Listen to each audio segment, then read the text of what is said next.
Paulo, tem 115 equipamentos culturais, 61 estão localizados no centro e na zona oeste. 96 distritos do município de São Paulo, 18 não contam com nenhum equipamento de cultura. Trabalho aqui há 20 anos. E você nunca entrou no MASP? Nunca entrei, nem dá vontade de entrar. Né? A pintura dele, não sei o que significa aquilo, eu não entendo bem, aí por isso que não foi nada assim. Você acha que a arte tem disso, de ser uma coisa que fica um pouco complexo? Eu tive mais acesso, eu vinha mais em museus quando eu era mais nova, porque eu estudava em colégio particular e grande parte das excursões vinha em torno de museu, museu de imigração, até no MASP mesmo, já vim várias vezes, no Catavém, museu da imagem, e fui vários já, mas quando eu era muito criança, então eu acredito que tipo assim, grande parte eu acabei não absorvendo muito, porque não tinha a mesma perspectiva, mas sempre foi uma coisa meio constante da minha vida. Daí conforme eu fui crescendo e troquei de colégio, eu acabei que eu não vi muito mais até entrar na faculdade, então acho que agora que a gente começou o curso, a gente está vendo mais. Veremos mais vezes. Não foi questão da particular também, só que a gente ia muito na biblioteca e no museu alto. Era basicamente isso. Mas, por exemplo, aqui eu comecei a museu ano passado. Eu acho que muita gente acaba não tendo interesse, mas eu também acho que falta uma divulgação. Também acho que a questão de dinheiro, por exemplo, no MASP, é complicado para pessoas verem a bilheteira, por exemplo.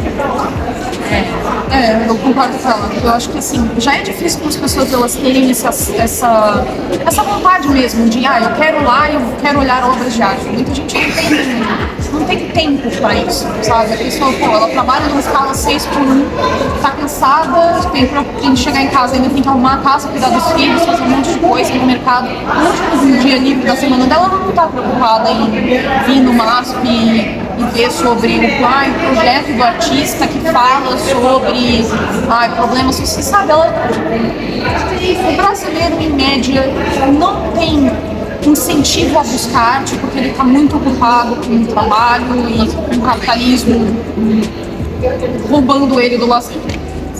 A gente vê muita gente que é mais de classes sociais mais altas justamente porque eles não têm essa preocupação de estar trabalhando tão...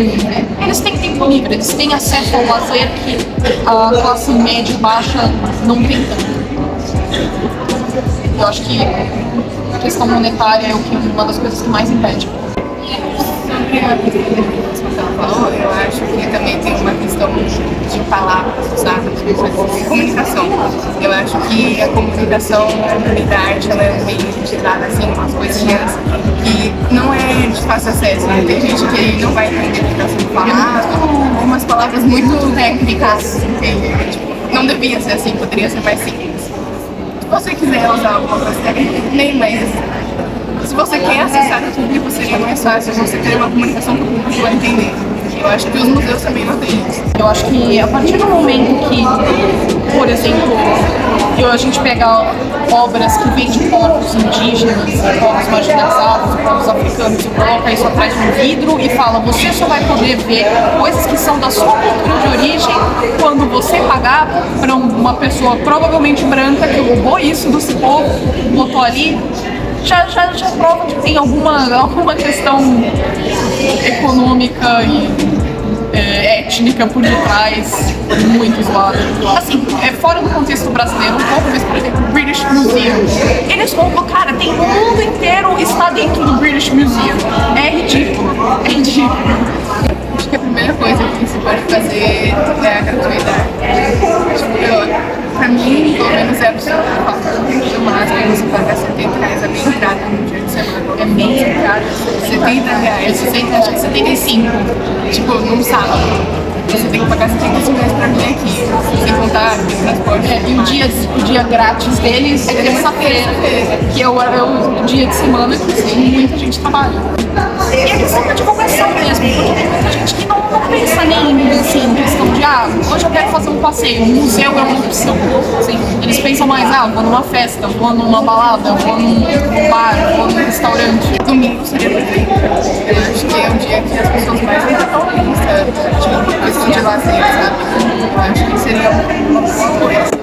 Eu subi na faculdade e lá é sábado de graça também. E lá a pessoa paga, mas no final de semana pelo menos é. E eu vejo bastante gente lá.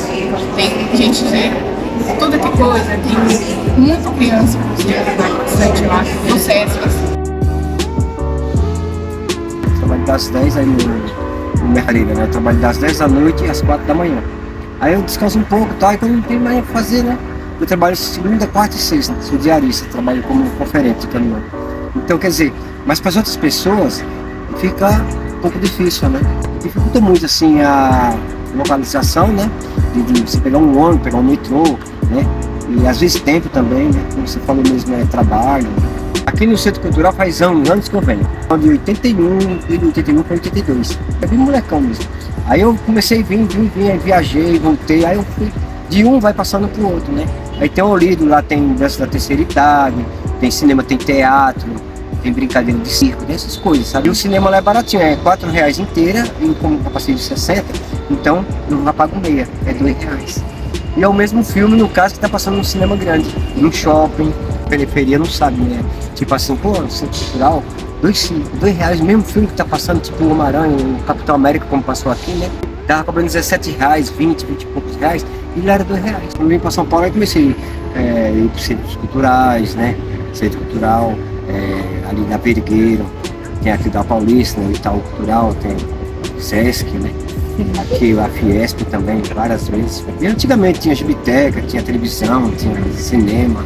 Antigamente era bem melhor, né? Porque você tinha um filme, né? Aí você ia lá e não ficava agendar, não precisa fazer isso, naquilo. Você chegava lá, dava o dinheirinho, quando era de gratuito, você já pegava o ingresso na bilheteria e já entrava e já. Você então eu costumava ir direto. Aí começou, não, tem que agendar pela internet. Quando você vai agendar, tá lotado, cinemas, esgotou o ingresso, mesmo assim eu vou dar uma passada, passo lá e falo só, se eu esperar a última fila, né? Porque tem uns que não vão pagar, né? Porque pra ficar como consulente, não. Entendeu? Aí por isso que a gente vai deixando.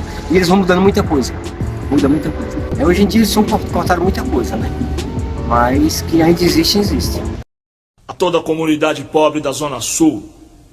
Tudo aquilo que você não conhece realmente não faz parte do mundo para você, não é uma verdade. Então tudo aquilo que eu ignoro, que eu desconheço, não existe para mim, né? E não só na minha época de criança, mas hoje a gente ainda vive isso, né? Não sei se eu posso falar isso, mas como já dizia os Racionais, né? Daqui não vejo nenhum clube poliesportivo. Para a molecada frequentar, nenhum incentivo. O investimento no lazer é muito escasso. O centro comunitário é um fracasso. Mas aí, se você quiser se destruir, você está no lugar certo. Tem bebida e cocaína sempre por perto, né? Então, o que as crianças, por exemplo, de hoje, né? O que elas conhecem? O que elas sabem que existe? É aquilo que faz parte da realidade delas. O centro comunitário é um fracasso. Hoje, por exemplo, no dia que você está aqui falando comigo, hoje é dia de virada cultural, né? E eu pesquisei o que teria no meu bairro. Eu moro na Zona Sul, né? Aqui eu trabalho na Avenida do Cursinho. O que tem aqui? O que tem mais perto aqui é uma casa de cultura lá na Tancredo Neves. Alguém divulgou alguma coisa? Alguma criança do meu bairro sabe o que vai ter lá? Quem está lá? Qual é o show que vai ter lá? Qual é a apresentação cultural que vai ter lá? Ninguém nem fica sabendo. Não é só uma falta de informação, né? É um hábito também. As crianças que estão na rua, elas não têm esse hábito. Hoje, qual que é? As pessoas falam muito, né? O baile funk dentro da comunidade. Qual que é o outro lazer que se tem lá dentro da comunidade? Eles fazem o que eles podem com o que eles têm da sociedade. E aí, quando psicóloga, eu digo que assim, o ser humano, ele é feito do biopsicossocial, né? Então, sou eu, com aquilo que eu penso, inserida em um determinado ambiente. Se eu estou num ambiente onde eu sou privada de informações, né, eu não vou ter como expandir se eu não conheço, se eu não sei que existe, né? Então, para o desenvolvimento social, para o desenvolvimento humano, a arte, a cultura, o lazer é muito importante para o ser humano em si.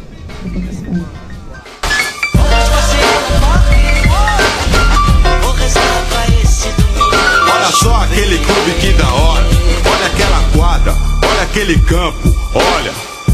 Bom, primeiramente, né, pensando sobre por que a gente está aqui no centro, né, a gente é um dos primeiros, ou o primeiro museu a ser trocado de casa, isso é muito significativo também, por ser o Museu das Favelas. A gente estava no Campos Elíseos, que é o centro expandido, a gente veio para esse centro histórico. É muito interessante fazer essa provocação, porque a gente está aqui no centro, e não nas favelas, né? E é uma provocação que a gente faz para os grupos mesmo, de pensar que a gente pode ter museu aqui das favelas no centro, mas a gente também pode ter casa de memória, pode ter museu das favelas que fale da quebrada de cada um, em cada quebrada diferente. Isso não exime. E aí a gente fica nesse espaço também para, como eu posso dizer, criar uma narrativa de reflexão mesmo.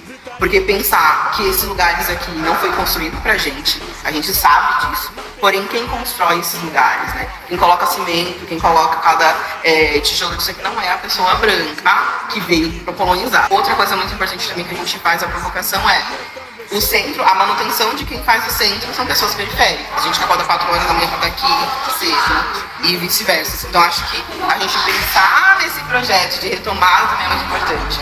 A gente recebe muita crítica, a gente entende também que essas pessoas precisam entender que o nosso lugar não é apenas na favela. E pensar em favela também num contexto de as pessoas também têm as suas casas, suas moradias como um palácio, né? Então a gente faz essas críticas, essas brincadeiras também, de entender que um lugar que não tem lugar parecido assim na favela, saca? Mas as pessoas têm a casa delas como um lugar sagrado também, como um lugar gigantesco ou não, que eu vou crescendo com o tempo, né? E pensar que na favela também a gente não pode crescer pro lado, a gente cresce pra cima. Não vai contar as histórias de todas as favelas aqui, não é nem a proposta, né? A gente nem conseguiria, né, pra falar um pouco dessa diversidade, mas também da gente entender que, tipo, aqui é só um começo. A partir daqui, várias outras coisas, outros movimentos podem ser feitos, né? São provocações que eu trago na visita também, do tipo, pô, a tia fofoqueira, sabe a tia fofoqueira, Zé Pulvinho, que ninguém gosta, ela é memória, ela é história. E aí a gente vem pra cá, e o Museu das Favelas ser esse ponto, assim, de referência mesmo. Tem gente que assim, pô, nunca levei minha mãe no museu, eu vou levar ela no Museu das Favelas. E aí, a partir daí, eu vou ver se eu levo ela no Museu Afro, se eu levo ela em outros espaços. Mas muita gente que vem aqui, mesmo gente de museu, né? A galera que gosta de museu mesmo, de bater carteirinha, dizem que aqui tem uma outra pegada, né? E aí, quando a gente vê isso, a gente tem um quesito do educativo, porque tem muita gente também que vem aqui que não entende a proposta. Mas aí tem a gente quanto educador, né? Que aí a gente vai fazer o trabalho de formiguinha. E quando a gente fala de acessibilidade, tem a acessibilidade, que é a acessibilidade, como posso explicar, social. Tem um museu que vai contar a nossa história, né? Tem um museu que as pessoas vêm aqui, tem gente que chora só de entrar aqui, tem gente que fala, nunca cheguei em museu, nunca entrei. Também de pensar que as escolas também estão fazendo esses movimentos de trazer as escolas periféricas para cá, né? Então, não só de conhecer outros museus, que é de praxe na escola conhecer, então, Museu da Energia, Museu da Língua Portuguesa, trazer com as favelas também. Mas aí da gente criar essa referência mesmo, né? E entrar no circuito de museus, que geralmente a galera vai. Mas também tem um papel do museu quanto no social. Que aí a gente entender também, poxa, tem escola que não consegue vir pra cá, sabe? Tem escola que é periferia, que não consegue ônibus, o ônibus não entra, e aí a gente, educador, a gente vai pra lá, e a gente faz o extramuros. Nas nossas visitas a gente leva a caixa de som, a gente leva funk, rap, né, inclusive Racionais, pra ir comunicar de diversas formas, né, e a gente tem de educação também, mano, às vezes a gente vai sentar, vocês foram na faveleira? Sim. A gente vai sentar ali ao redor dela cheia de crianças, a gente não vai falar nem de favela, a gente vai falar sobre o que vocês fazem com a árvore, qual a ideia de vocês de árvore, para aí a gente começando a criar referência. Então acho que mais do que isso é entender o que o público quer da gente. Assim, e sendo muito sincera agora, como eu falei pra vocês, você vê muita escola de quebrada aqui, é a primeira vista, assim, sabe? Tipo, tem gente que chega, principalmente alunos, criancinha pequena, 8, 10 anos, e vê, poxa, tia, você se parece comigo. É isso, tipo, tem a representatividade da educadora, do que a gente é, o corpo, como a gente fala muito no educativo também, corpo é documento, né? Então, onde eu for, eu vou ser uma mulher preta, retinta, do cabelo crespo. Isso é o primeiro ponto. E é o que as pessoas veem primeiro também. O segundo ponto é, o que eu tô falando ali conecta, né? Eu não tô falando uma coisa, com todo respeito aos museus, mas, sei lá, de 200 anos atrás. Tô falando uma coisa que tá acontecendo agora. E a realidade de muita gente dentro da quebrada também, né? Eu sinto também, sendo muito sincera, uma distância do que realmente da realidade que acontece na favela, sabe? Tipo, tem muita gente que chega aqui e a gente vai falar de estereótipo de favela e fala tiroteio, baile, e morte, policial, não sei o quê. Mas aí quando eu começo a falar, gente, mas tem trabalhador na quebrada, como que a gente fala dessas coisas sem ser muito distante? E aí isso também fala sobre acesso, né? Porque se entendem o que eu tô falando, uma pessoa parecida comigo falando fica mais fácil. E o idioma mesmo também, né? Quando eu falo idioma é meio que um dialeto mesmo. Isso é uma coisa muito distante, né? Isso é uma coisa muito curatorial, muito... Isso também distancia, assim. Tem uma coisa que a gente fala muito dentro do educativo também, que a gente pensa sobre malandragem, né? Essa malandragem que durante muito tempo foi vista como errada, como algo, inclusive, motivo de prisão da galera na rua. Usar a malandragem para falar dessa forma é muito saudável, porque, inclusive, é o que falam que a gente é, pessoas, né, periféricas. Então, quando a gente vai pensar sobre malandragem, né, o que é malandragem? É o povo. Isso daqui tá bonitinho nesse museu X, eu consigo fazer. A galera da minha quebrada tá fazendo há muito mais tempo. A gente tem um programa aqui no museu que se chama Favela Ocupa, muitos artistas podem vir, e aí a gente vai pensar não só em arte plástica, mas arte de teatro, de música, de dança, da galera ocupar esse espaço, né? Então quando pensa nesse não acesso, né, desse distanciamento, eu acho que também tem como a gente pensar nessas malandragens que as pessoas pretas e indígenas fizeram, né, tanto para morar, a gente vai falar do processo de favelização também, mas o processo de resistir, né. E aí uma coisa que eu levo muito para as crianças e para os jovens aqui, como que a galera da periferia resiste, né? A gente está resistindo só lutando? Não. A galera da periferia está resistindo dançando. A galera da periferia tá resistindo fazendo um samba na laje, né? Então eu acho que a arte também vai muito pra esse lado, assim, de, tipo, pensar, meu, eu não tô desenhando aqui só porque eu tô sofrendo, eu tô desenhando a galera do bairro. Vários manos, tudo de velho, tudo X. É o que diz que os mano põe assim na pá. Vamos agitar, vagabundo no segundo do ar. Vem pra trincar, só o pó. Rolou também, eu dancei tipo preso louco. O suor desce, a gente